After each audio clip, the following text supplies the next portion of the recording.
Good morning and welcome to A Message from God. My name's Lee Eric Smith. It is Tuesday here on A Message from God. Today is February the 10th, 2026. We are 10 days into Forgiveness February. And like I said, kind of towards the beginning of February, the context and the directions God had given me for Forgiveness February changed and are still changing kind of in real time. So I want to ask you all's ironically enough, I want to ask your forgiveness for some of the irregularity as we have gotten going here this month. But I do pray that you are taking the work of forgiveness seriously. And if you're getting nothing else from what we're practicing here, the important thing to remember is that forgiveness, it's not a one-time event. It's a practice. It's something that if you want to get good at it, you got to do it over and over and over again, just like anything else you want to get good at. And today, I'm very, very excited to be bringing a lively conversation to us today. A few years ago, actually more than a few years ago now, here, I guess close to 6 years ago now, was when here in the United States, we were dealing with the aftermath of the killing of George Floyd and the fact that it was caught on camera. He was killed at the hands of a rogue police officer in Minneapolis. And it was it was a catalytic moment for a lot of people. A lot of people seeing that, it raised a lot of emotions. A lot happened out of that. And one of the things that I began to teach out of that is consistent for me here is how and why it's important to forgive, even in situations like that. And at that time, I had a conversation here with Reverend John Gilmore of Open Heart Spiritual Center in Memphis. And we had a really, really insightful and thoughtful conversation about forgiveness and when is too soon to forgive. Like I'll be bringing him on in just a second because we're going to have a really, really good conversation about this. I want to invite you all to post your questions, your prayer requests, your comments in the comments. We'll try to get to as many of them as we can. Of course, we will break a little bit later on and go to God in prayer. But I am excited for a very lively conversation today with Reverend John Gilmore of Open Heart Spiritual Center here in Memphis, Tennessee. Reverend Gilmore, thanks for joining us here on A Message from God. Thank you. Thank you for having me. I do want to add that I'm also the pastor of Unity Christian Church in Memphis as well. Absolutely. I apologize. Yes. No, I'm just saying, but I know that my Unity family will be saying, hey, wait a minute, what about us? So I'm just adding them. Shout out to the Unity family. Absolutely. So yeah, we were a few years ago we had a conversation about in the wake of the George Floyd killing, and one of the things that I'm talking about here in Forgiveness February, and for those that want to join the challenge, go ahead and type "forgiven" in the comments, and we'll send you information about how to join it. But the way God gave me to kind of structure the challenge is it's focused around it's a 28-day challenge, 28 days in February. And each day is focused on either a different relationship, a different kind of situation. When we started, it had to do with forgiving the stranger. And then you forgive the acquaintance, forgive your coworkers, and these relationships, as they escalate, get closer to us. Now, as we head towards the end of this month, I will be talking it gets more challenging because we do get into forgiving things that society and even our own instincts will say are unforgivable. And so so that's where this month is heading. But I do kind of want to dig into the concept and just let you explain in your own words, the thought behind when it's time to forgive and when it's too soon to forgive. Okay. I think for me, and part of it is that I think when I'm always a little bit suspicious, I'll say that. Suspicious might not be the best word, but people that I see that immediately declare forgiveness for things. And oftentimes it's because I think that they believe that that's what's expected of them. And I think that it's really important to, first of all, honor your feelings. When an incident occurs, something happens, rather than feeling like I need to press this down or somehow, jump to this into this role that I am declaring myself the better person because I'm choosing to forgive in this moment.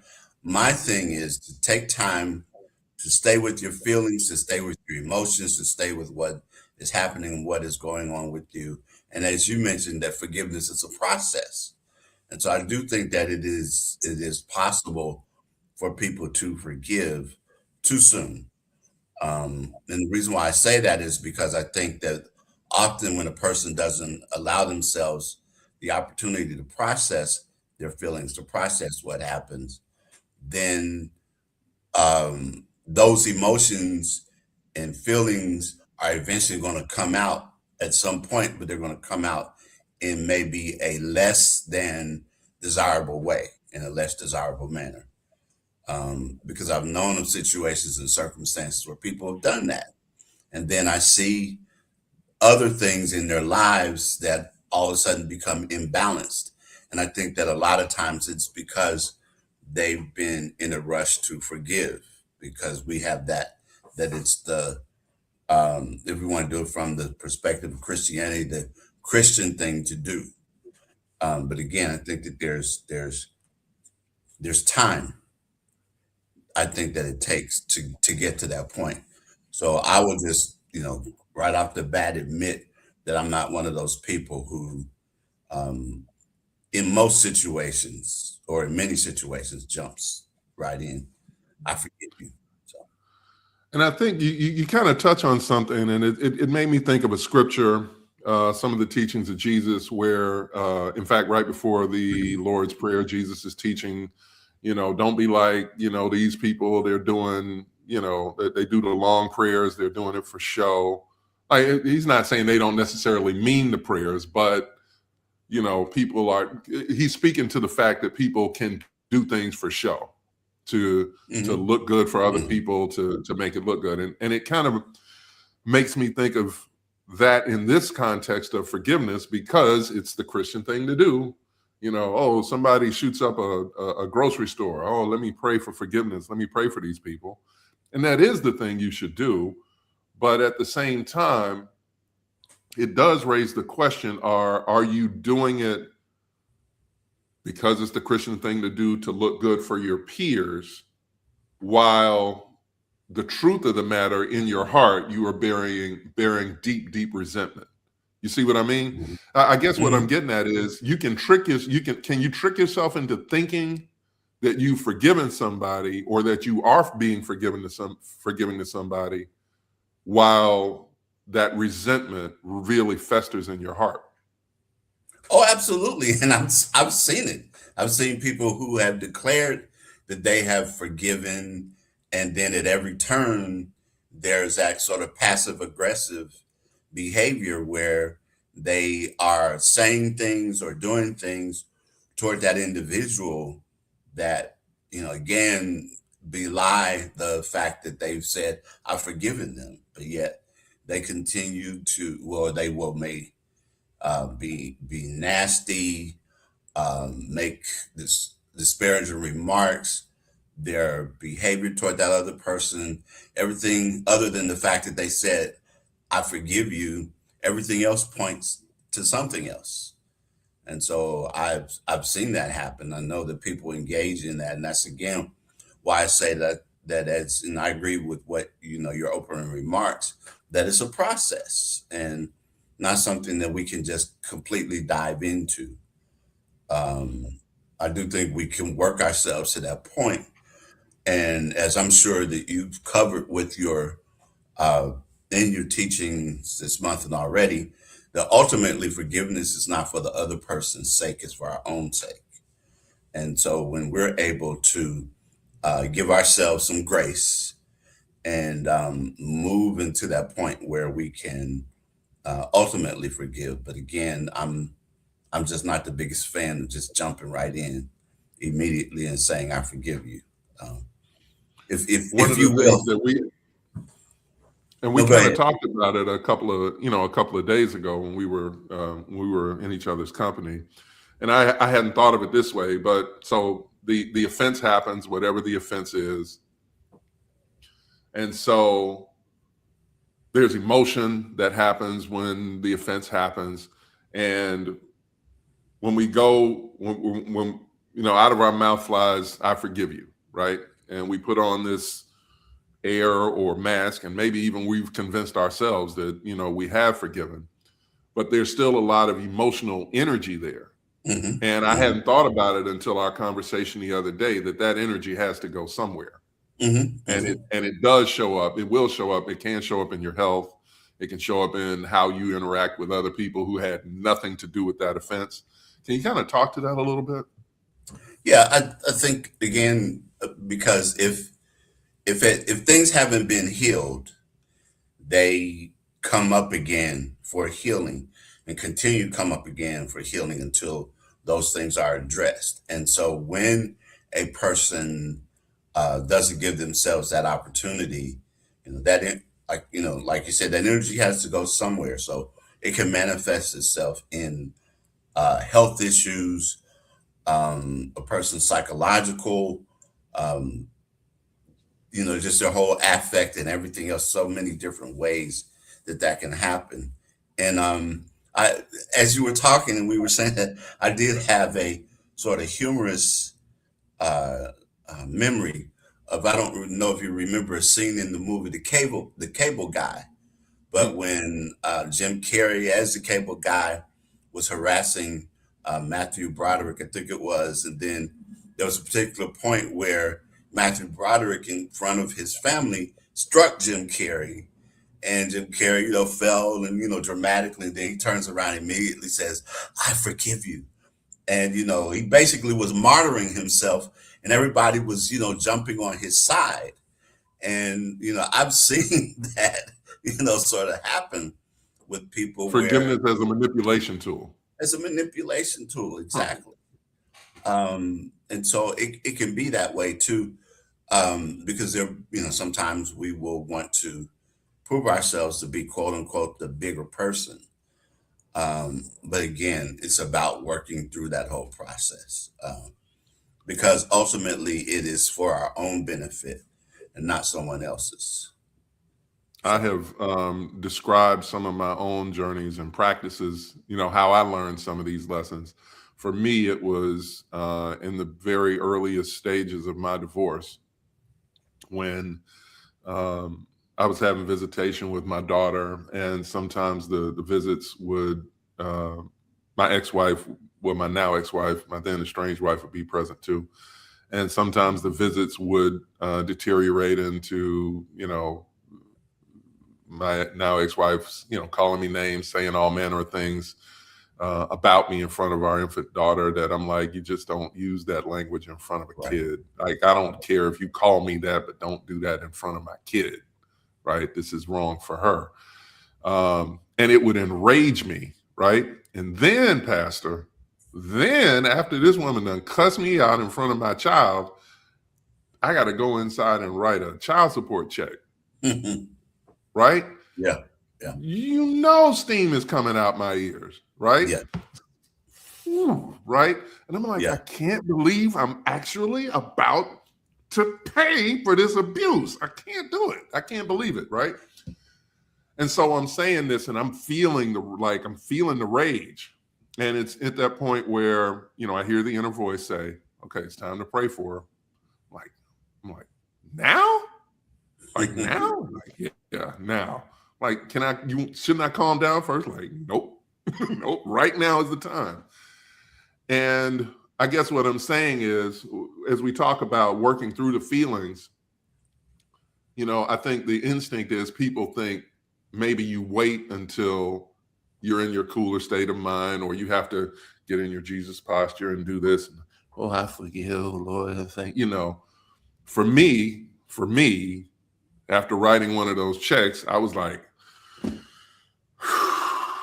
Lord, the only reason I'm doing this is because you said in the book I'm supposed to do it. I don't understand why I'm doing it. I'm so Mhm. mad at this woman right now. I don't know. I just kind of wanted to throw that up there and get thoughts from, clergy, and your thoughts on being emotional in the process of, or praying while you're praying for the other person, because that's what Jesus told us to do, but praying for the other person while you're in that heightened state. I don't know if I'm the only person that does that or even recommends doing that. But what I did learn, and I'll get off of this and then let you talk, is I was so mad when I started those prayers. I was crying. Frequently, by the time I got to the end of those prayers, the tears were different, because what began to happen for me was, I always tell people, pray a prayer you can believe in. So, am I going to pray the people continue their bad behavior? No. But do I want anything bad to happen to them? Also, no. I just want it to stop. So I pray for their health, I know she was dealing with health issues, pray for her relationship with God, pray, for her parent, pray for the stuff that you can believe in. And by the time I got to the end of those prayers, I was still crying, but it were different tears. I'm like, now I'm recognizing the pain in the other person. And I'm Mhm. crying because I'm seeing the pain in the other person. Mhm. Mhm. And I tell people, there's only so long you can pray for your enemies before you stop thinking of them as enemies. Mhm. And Mhm. I'll give you a chance to respond. I'm sorry. No, I think you're absolutely right in what you've done.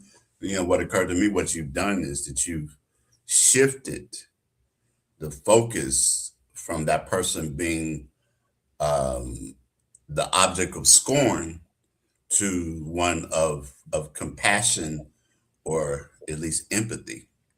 Because as you said, you acknowledge that there are things that she's struggling with, things that she's dealing with, and the fact too that we also know in the process of divorce, that divorce is really the death of a relationship.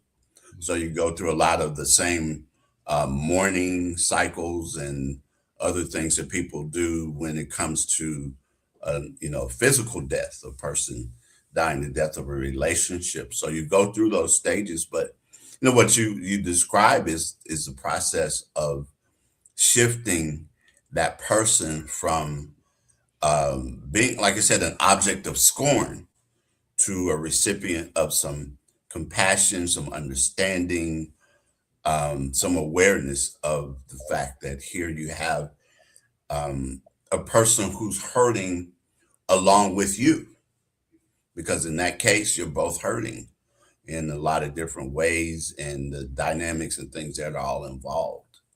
And so you are, though, making that shift, which I think is important.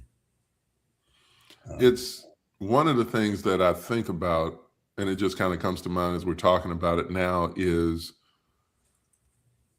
I think part of the power of, in the moment when you are feeling the rage, or the offense or the pain, whatever it is, right, is that it feels overwhelming. First of all, you get a charge out of it, right? Like there is a payoff to being offended. mhm, mhm, Right? Like let's get that clear, right? When we talk about being unforgiving and holding grudges, and when somebody offends you, right? Like somebody cuts you off in traffic, adrenaline shoots through your body. Like you get a charge out of it, right? Like mhm, you may be angry about it, but something happens in your body that makes you go, I'm ready, right?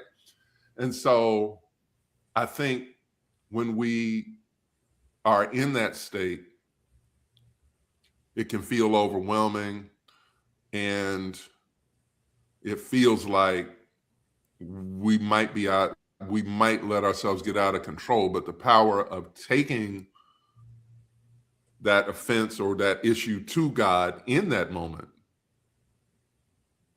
I think, I don't know, sometimes maybe we feel like we can't, like, I don't know, maybe God can't handle our powerful emotions, or that. I think I'm talking around it. I guess what I'm dancing around, if you see where I'm going, pick it up, is we often don't believe that we can get past those emotions quickly. mhm. And when we are in that state of emotion and we're able to pray and allow God to bring us back into a state of calm in that moment, even that practice itself strengthens a muscle. See what I'm getting at?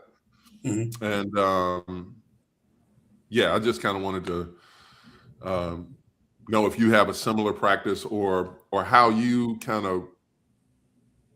Well, let me reposition like this, because I want to get into this a little bit. Is if you are not as quick to forgive certain things, some things obviously you can forgive, relatively easily, but some of the things that are harder, how would you describe your process then? Like on the things that you can't forgive as quickly? I think a part of that is, getting in touch. Part of it is recognizing where that's manifesting in my body, for me, because I know that a lot of it, for me, the way I process and I feel emotions happens in the gut. And so, just getting in touch with, so what's going on here? What am I feeling? What is the emotional and the physical manifestation in this process? And one of the things I've been doing quite a bit in recent months has been breath work. And so, getting in touch with my breath, breathing, making that a part of that, and then sitting down and setting intentions about moving through this particular process. Because something you said earlier, and that is that there is a payoff, if you will, for being angry, for being that person who is, expressing those emotions and those feelings. And it took me way back. I think, and I talk about this sometimes when I talk about forgiveness, but I think about something way back in high school where I was going down the steps and the guy that I knew, all of a sudden out of the blue, just decided to push me. And so when he pushed me, I went, tumbling down the steps. In fact, I, on the way down, I almost took out two girls who were coming up the other way. And when I got up and I turned out around so angry, and they apologized to me for being in my way. But, my anger really was directed toward him. And I can remember, going and striking him a couple of times. And then after that, he kept trying to apologize. And if I were, I can remember right after that being in the cafeteria, and him walking in and coming over to try to sit next to me, and me getting up and leaving. And then after that, anytime he tried to approach me to apologize, I just wasn't having it. But it got to the point where his presence was bothering me. That if I heard his voice, if somebody mentioned his name, and I was just holding on to that for so long, because I felt justified, rightfully so. Somebody pushes you down some stairs, that's dangerous, because could have Mm-hmm. really seriously injured myself. But anyway, but there was a point at which um, I was taking some delight in ignoring him, in not forgiving. And so for me, if you will, there was a payoff up until the point where um, I think he finally decided, okay, it's a lost cause. He's not going to forgive me, so I'm going to move on. And then there was almost a part of me was like, so why aren't you trying anymore to forgive? I mean, to ask for forgiveness, to apologize.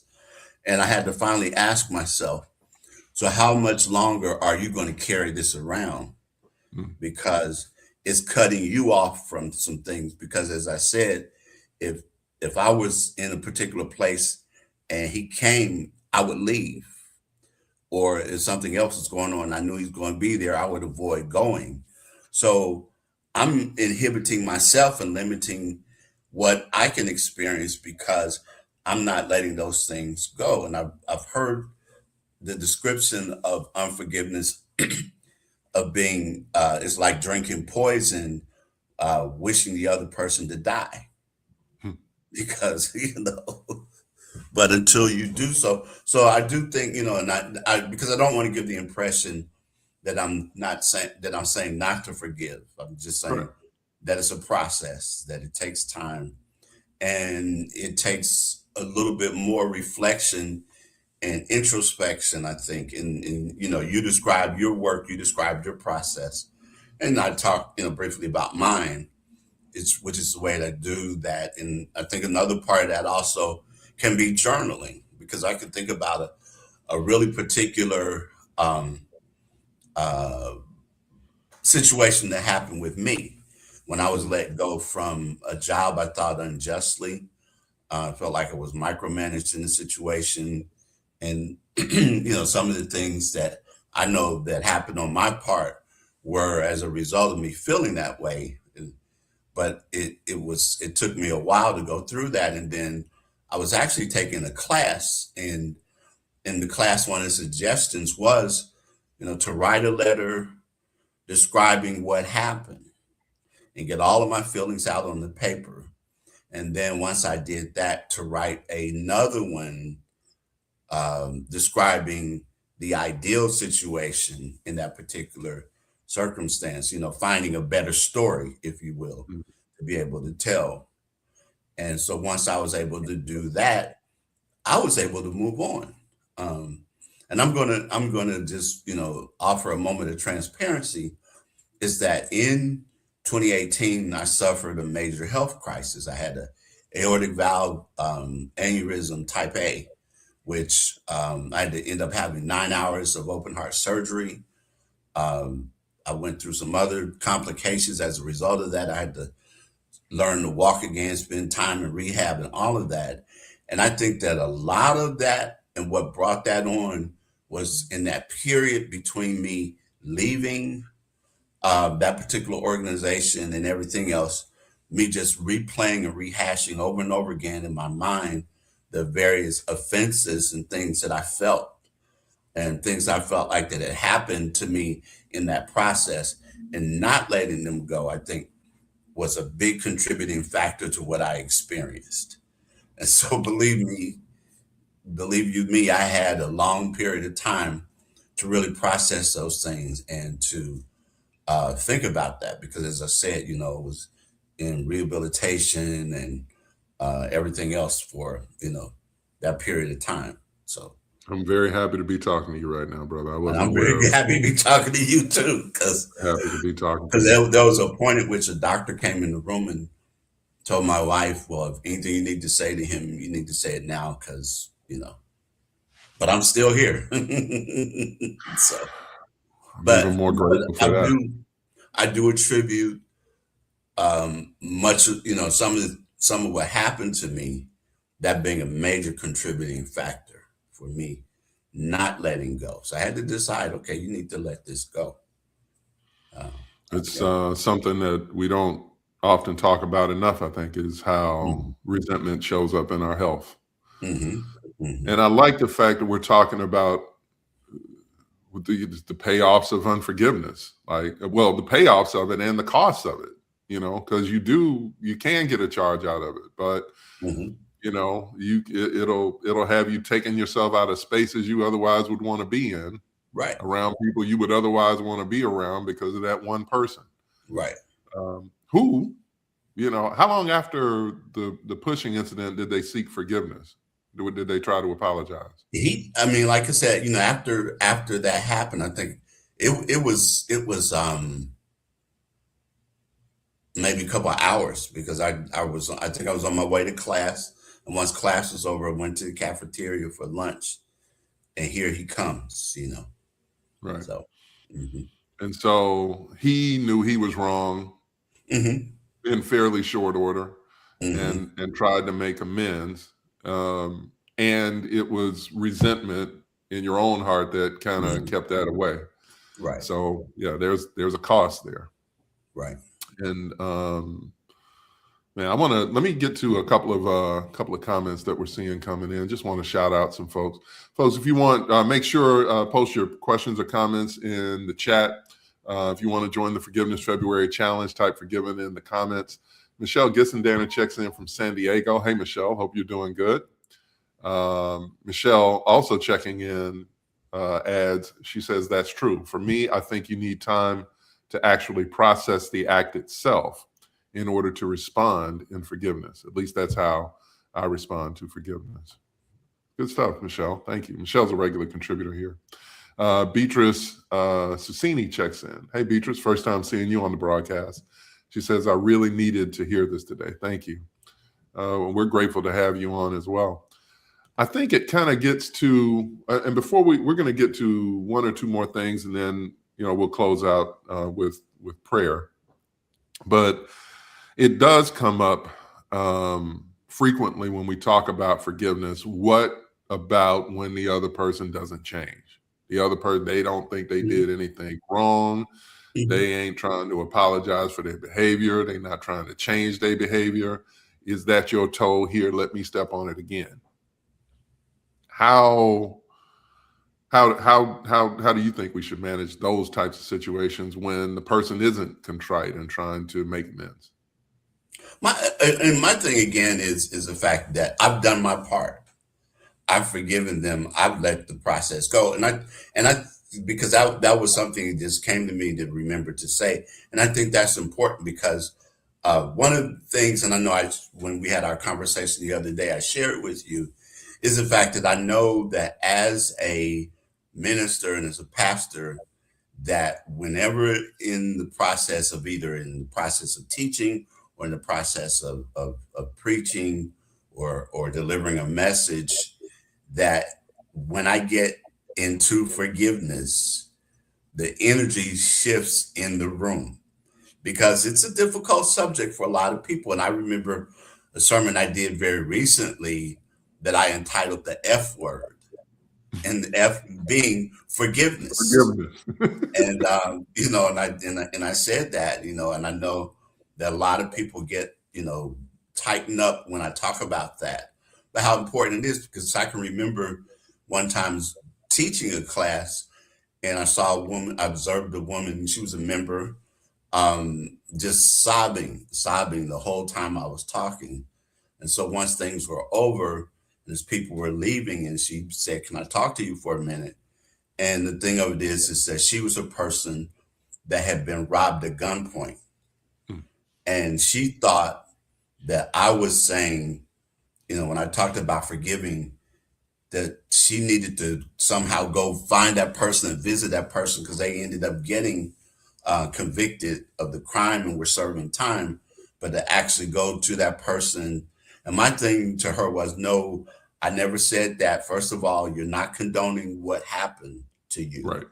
Number two, you can forgive without ever having to see or interact with that person ever again. You are just moving past this process, this occurrence, this incident, and you're taking the steps that you need to do so you can move on with your life. And so we talked about those things, but my thing was, if a person is not contrite, if a person feels like that they've not done anything wrong, let them be just your own self. Because again, we've not talked about that, but sometimes people will ask me, well, what about forgiving and forgetting? And for me, the process of forgetting happens when, those emotional things that we have, those emotions that we experience are no longer connected with that incident. I might, remember that, for example, like the guy who pushed me down the steps. I could talk about it today. I remember the fact that he did it and everything else, but the same emotions that I experienced at the time that it happened, I don't experience anymore. So for me, it was a process that ultimately I got to where I was able to forgive him and then move to the point where I was able to then allow those emotions to dissipate. So I can sit here and talk about that now and remember that incident, but I'm no longer upset, tight in the gut, or like a friend of mine used to say, your jaws are tight. No, none of that happens, anymore as I recall that. So, I tell people that, well, remind them what Jesus said about forgiveness. Like, look, you don't. Everybody loves the people who like them. Criminals love their mama just like you do. Like that doesn't take. You don't get any extra points for that. right. The question is, can you love the people who aren't like you, who don't like you? And when I'm telling people, when I'm teaching people about the people who don't seek forgiveness, who aren't seeking to make amends, who never seek to change their behavior, I'm like, that's who God gave you to practice on. Mm-hmm. You thought you was going to get strong on this by not lifting no weight. That's the weight. Whoever that person is that won't ever change, that just put yourself in the gym doing this and breathe. Like you said, you got to breathe. And I also like what you said about changing the about rewriting a narrative, changing the story, because a lot of the time there's so much power in being able to change the story. And now that I think about it, I think that's what happens in the moment when I'm praying for somebody that you think of as an enemy, right? The narrative in my head changed. It went from being this person is doing this to me to being this person is doing this because they're in a lot of pain. And when you can change the narrative, you can change who you are in that story. And that's where the freedom comes, I think. Absolutely. You hit the nail on the head. Absolutely. Absolutely. Pastor, it's been an excellent conversation. Before we go to God in prayer, and I will ask you to lead us in prayer, do you have any thoughts you'd like to leave our viewers with?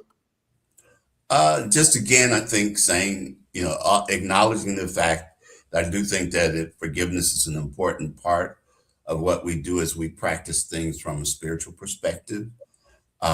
Just remembering again to allow ourselves to process things. The process was what happened. I saw one of the comments talk about taking time to process the act itself in order to be able to respond. And I think that's truly, truly important.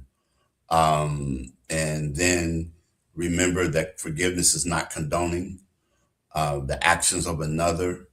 It's really for our own benefit. It's allowing us to move past those things and to move into things that provide us with the richer, more abundant life. So yes. I always tell people that forgiveness is absolutely not easy work. Otherwise, more people would do it. But the payoff is on the other side. The payoff is worth it because you really get control of your emotions back. You get control of your moment-to-moment state. The better you get at forgiving, especially the small kind of day-to-day stuff, the more you can kind of shake it off and get back to working on what it is that God has in front of you. Ladies and gentlemen, he is Reverend John Gilmore of Open Heart Spiritual Center and Unity Christian Church. Yes. Of Memphis. And grateful to have him on with us today. And I'm delighted to give you all a little bit different voice for our closing prayer today. Pastor, if you wouldn't mind leading us in a word as we head on out. Okay. If we could just take a moment and breathe in. And as we release this breath, recognizing the one presence and power in the universe that gives life to all things, that animates all things, that is all things, that expresses in and through and as me in this very moment, that allows me the energy, the wisdom, the strength, the courage, the boldness, even the audacity to be able to forgive, to be in a place in which I can recognize and realize what's at stake for me, what benefits in this moment, the opportunity for greater and deeper compassion and empathy, for the opportunity to restore a feeling of well-being, restore a feeling of balance, to restore a feeling of being within the divine center, being able to operate from that place that is deep within where the flame will not flicker, but that which remains steady, it remains steadfast, it remains our source of energy, our source of inspiration, and yes, even our source of forgiveness. May we continue to be ever diligent and ever mindful as we move through this thing called life, of the power of forgiveness, what it says, what it does, what it means for each and every one of us. So it is. Amen and ashe. In Christ's name, amen. Pastor, thank you so much. Tell our viewers a little bit more about how to find you online and if they're interested in more in Open Heart and Unity. So for Open Heart is ohsc901.com is our website. For Unity is unitychristianchurch.us is the website. And we can be found in both cases on YouTube as well as on Facebook, and have what I call a heart stream, which is a streaming service, a streaming celebration on Sunday mornings at 10 a.m. for Open Heart. And then at 11 a.m. Unity, we meet in person, but we also stream that service beginning at 11, both of those Central Time. So. Awesome. Thank you so much for being with us, Reverend Gilmore. I look forward to having you back, man. It's, I've been doing this project and just talking to folks for a while, but having different voices, different perspectives here, really, I think, raises the game. So I'm grateful to have you on and looking forward to having you back. Thank you for having me. And everybody else, in the meantime, have yourselves a blessed and wonderful day. God is shaping all of us into who we need to be to fulfill the mission. And so I hope and pray that you are on task today. And until we get back together again soon, just remember, Forgiveness February, type forgiven in the comments, and join the challenge. And we will see you back again soon on A Message from God. Have a blessed day.